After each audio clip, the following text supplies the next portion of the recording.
sun. The space program was created to find out if the supernova, one of the first projects was to go on the moon when they went on it, because it has no atmosphere. Whatever landed there would still be there, not affected by water, wind, rain, whatever. Okay, so this is what they found on the moon. Glass beads, usually 0.1 to about 1 millimeter in diameter. So I'll go through, this is what they found.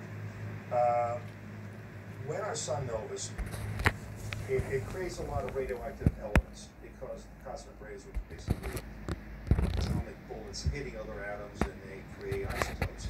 So this is what they found in these glass beads. Aluminum 26, beryllium 10, oxygen 18 and 16, magnesium 26, iron 60, thorium 230, etc. There was more also.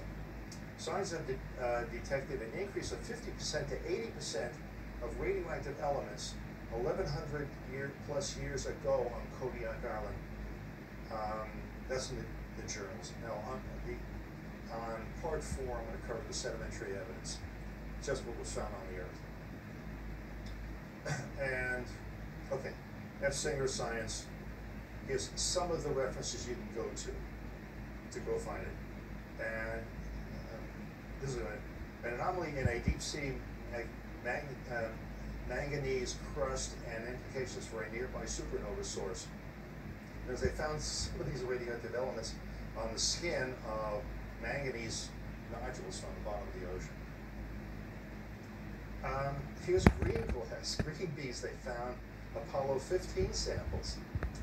So, okay, the expelled matter shell consists of glass beads, lumps of molten glass, dust and rocks thrown out at very high temperatures. As a reference for it. When the sun novas, it throws off its outer dust shell and matter shell into space at an estimate speed of 1,515 miles per second. That's my estimate, because I know what side of the Earth the nova saw, and 17 to 18 hours later where the dust shell hit. So I know it was about that speed. They kept with speed like 1,500 miles per second. The dust shell consists of small microtactites, glass beads, 1 millimeter to 2 millimeters with the sun's fingerprint inside. Fingerprint are fission tracks within the glass beads, put there by the cosmic ray burst the sun gives off. NASA found that about 27% of the soil surface on the surface of the moon facing the Earth is made up of these glass beads. Here's your reference for it. The reason why I'm giving you these references is that there's over 400 references just in chapter 8 of God's Day of Judgment book. And because this means your life.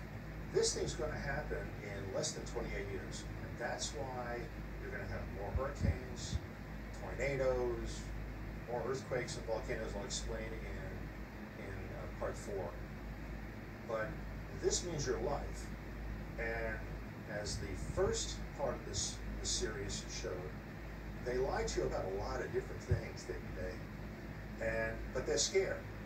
They didn't see another alternative to do this. Anyway, and they're wrong. Two basic shapes. You have the round ones, and you have the elongated beads, which I'm going to show you. They look like little dumbbells. All these microtactites were devoid of gas bubbles. In volcanic activity, you have gas bubbles. You're going to see it in a couple of slides later. The moon beads are colored clear, Pam green, and yellow, red, orange, amber, dark brown, and black. Each color represents a slightly different chemical composition. In other words, when the sun novas, that dust shell, you cannot assume that it's all homogeneous, all the same elements. It's obviously not, just from the surface of the moon. I'll tell you something interesting. Between junior college and regular college, 1967, I went gold mining up the Klondike with a friend. And nobody has ever found the hard rock mine, the source of where all that gold was, from Nome, Alaska, all the way to the Klondike. I was in Dawson City on Last Chance Creek and the Yukon They don't know where it came from. I'm wondering how one of these dust shells, when the sunnovas had gold, it just deposited a lot of it. Because it's all dust. It's all little tiny nuggets. Just a random thought there. This is the orange beads from Apollo 17 mission. There's the orange one and the dark ones. The dark ones have more iron in it. The dark colors are more iron-escent, as they say. They all have fission tracks and a lack of bubbles. Of the orange beads found, the chemical composition did not match the composition of the surrounding rock. Dr. Roeder and Vilde concluded that the lunar beads could have been ejected in an expanding cloud, where the individual particle leaves the central source, the sun, of radiant heat at high velocity.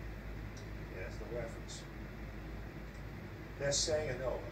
These folks know it's a nova. Absolutely. Orange beads indicate a high content of titanium, besides a very high content of zinc, copper, and nickel, which excluded the possibility of volcanic origin for the glass beads. Here's your reference for it. Nature, 1973. See, 69 to about 76, as they started bringing back the samples from the moon, he had only concluded one thing. Sometime in between there, either early 70 or late 60, is the CIA decided we're going to make sure no one is led to the conclusion we've proven that the sun does nova. Apollo 16 lunar samples indicated no evidence of volcanic rock, but they did find rocks that were coated with dark gray glass. They also showed signs of partial melting. Also, this glass and melting was on the top of the rock, below it. That was what faced the sun. Researchers have shown that some of the glass exhibited low temperature shock cracks, indicating collisions after the glass had solidified, such as in the flight to the moon. There's your references. This is the other shape that they found on the moon. Elongated beads. Now, those two beads got stuck together and they spun. It was found that in order to form that shape, glass ball would have to rotate in excess of 500 to 1,000 revolutions per second. That translates to 30,000 to 60,000 RPMs. That's not from an impact, it's not from a volcano. Right? That's when you're traveling at 1,550 miles per second.